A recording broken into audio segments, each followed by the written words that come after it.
Hello everyone, मेरा नाम है उज्जवल और स्वागत है आप सबका द एक्सप्लेन के अंदर। हमने कॉमिक्स में, मांगा में, एनिमे में, इवन तो गेम्स के अंदर हमने बहुत सारे ऐसे कैरेक्टर्स देखे जो different kind of power possess करते हैं, जो कि अपने लेवल पे ही बहुत ज़्यादा क्रिएटिव एंड फैसिनेटिंग होती है। लेकिन जो मोस्ट सिंपल लेकिन स्टिल मोस्ट फैसिनेटिंग पावर होती है किसी भी कैरेक्टर के लिए, वो है उसकी एलिमेंटल पावर। एंड आज के वर्सेस बैटल में ऐसे दो कैरेक्टर्स आने वाले हैं जो कि same type of elemental power possess करते हैं, जो कि हैं फायर। स्टिल वो अपने रिस्पेक्टिव प्लेसेस में बहुत ही ज़्यादा फेमस कैरेक्टर्स हैं। एंड वो कैरेक्टर्स हैं Ghost Rider from the Marvel Comics and Portgas D Ace from One Piece anime slash manga series. क्या लगता है कौन ज़्यादा स्ट्रॉन्ग है, कौन वर्दी है वर्सेस बैटल जीतने के लिए? जानना चाहते हो सो वीडियो के अंदर जरूर देखना। सुना without wasting any time, let's get started. अब हम लोग सबसे पहले बात करेंगे Portgas D Ace, also known as Fire Fist Ace के बारे में। सबसे पहले जानते हैं इसके बैकग्राउंड के बारे में।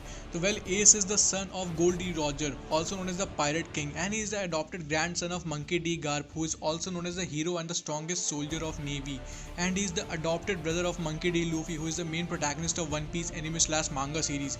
एंड ये सेकंड डिवीजन का कमांडर भी रह चुका है व्हाइट बियर्ड पायरेट शिप के ऊपर अपनी मौत से पहले, जो कि शो करता है इस कैरेक्टर का बैकग्राउंड कितना ज़्यादा सैवेज है। अब हम लोग बात करते हैं पोर्कस डी एस ए के फायर फिस्ट एस की पावर एबिलिटीज़ के बारे में।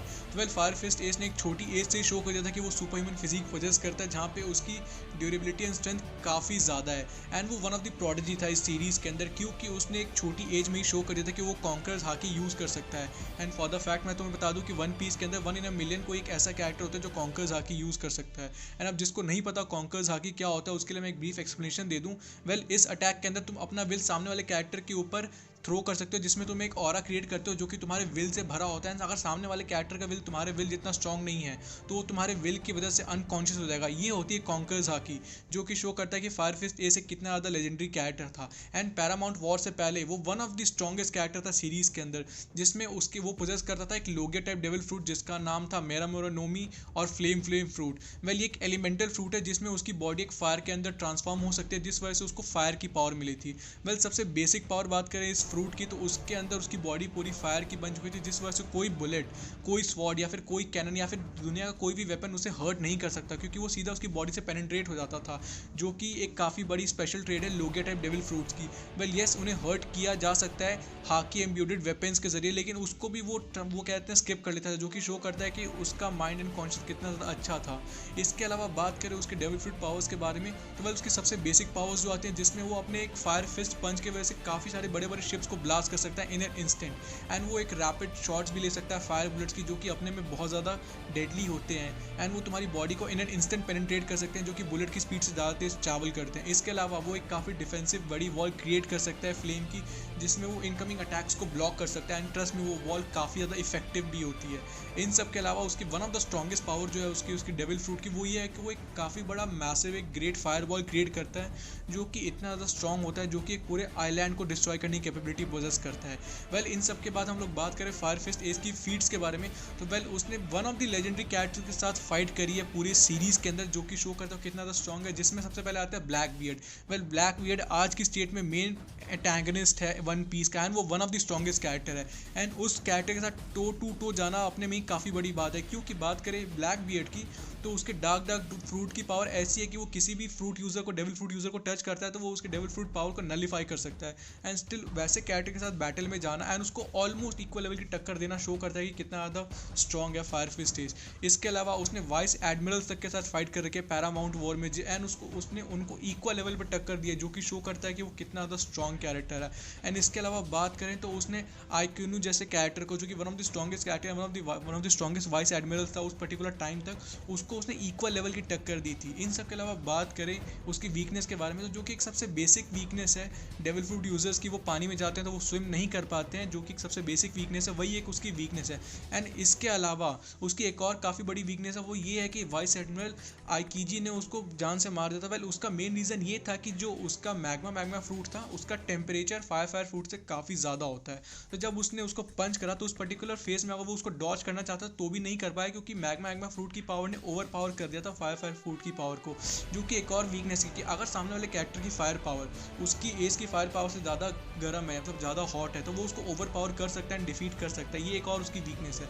लेकिन इन सब के अलावा हम कह सकते हैं कि यस, फायर फिस्ट एक से एक काफ़ी ज़्यादा लेजेंडरी कैरेक्टर है वन पीस का।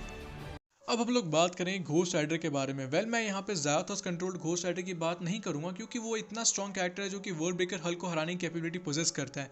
मैं यहाँ पे बात करूँगा उस घोस्ट राइडर के बारे में जिसको उसका ह्यूमन ट्रांसफॉर्मेशन कंट्रोल करता है, जिसमें उसकी वो अपनी पूरी पावर का अनलीश नहीं कर सकता है। उसकी पावर एक लिमिटेड एंड बाउंडेड स्टेट में होती है। स्टिल वो इतना ज़्यादा स्ट्रॉन्ग है कि वो पोजेस करता है सुपर ह्यूमन फिजिक, जहाँ पे पोजेस करता है वो सुपर स्ट्रेंथ, जिसमें वो 25 टन तक लिफ्ट कर सकता है। देन बात करें उसकी सुपर स्पीड के बारे में, जब घोस्ट राइडर एंड थॉर की फाइट हुई थी तो थॉर ने अपना म्योनिर थ्रो किया था तो घोस्ट राइडर ने उसके म्योनिर को कैच कर लिया था। एंड फॉर द फैक्ट मैं तुम्हें बता दूं कि म्योनिर की जो स्पीड है वो है 770 माइल्स पर आवर, जो कि साउंड की स्पीड से ट्वाइस है। तो इस बेसिस पे हम लोग कंक्लूड कर सकते हैं कि नहीं भी तो Ghost Rider 770 miles per hour की स्पीड से ट्रैवल कर सकता है। एंड उसकी इतनी ज़्यादा स्पीड का कारण है उसकी हेल्थ साइकिल, जिसमें उसकी मोटरसाइकिल हेल्थ फायर से पूरी इम्ब्यूड हो जाती है एंड ट्रांसफॉर्म हो जाती है हेल्थ साइकिल के अंदर। एंड इसी तरह से वो अपने वेपन्स को भी हेल्थ फायर से इम्ब्यूड करके उनकी पावर, उनकी ड्यूरेबिलिटी, उनकी अटैक पावर बहुत ज़्यादा इंक्रीज कर सकता है। एंड इसके अलावा जैसा तुम्हें पता चल ही गया होगा वो पोजेस करता है हेल फायर, जिसका टेम्परेचर है 666 डिग्री सेल्सियस। एंड वो और भी ज़्यादा इंक्रीज हो सकता है, डिपेंड करता है घोस्ट राइडर कितनी ज़्यादा पावर उसमें लगा रहा है। एंड इसके अलावा वो पोजेस करता है सिन परसेप्शन, जिसमें वो कोई भी क्राइम कमिट हो रहा है उसके आसपास या फिर कुछ काफ़ी ज़्यादा लॉन्ग रेंज डिस्टेंस पे तो भी वो उसको सेंस कर सकता है एंड जाके उनको पनिश कर सकता है। एंड इसके अलावा वो डेड को भी रेज कर सकता है, जिसमें जस्ट उनकी बॉडी को टच करके वो उनकी बॉडी को रिस्टोर कर सकता है एंड उनकी सोल को हेल्थ से बुला के उनके बॉडी के अंदर ट्रांसफर कर सकता है, जो कि मेरे हिसाब से काफ़ी क्रैक्ड पावर है घोस्ट राइडर की। एंड इसके अलावा वो पोजेस करता है इमॉर्टैलिटी। यस, वो इमॉर्टल है, उसको तुम नॉर्मल वेपन से तो हर्ट ही नहीं कर सकते ना चोट पहुंचा सकते हो। उसको अगर तुम्हें चोट पहुंचाना तो तुम्हारे पास डिवाइन वेपन्स होने चाहिए।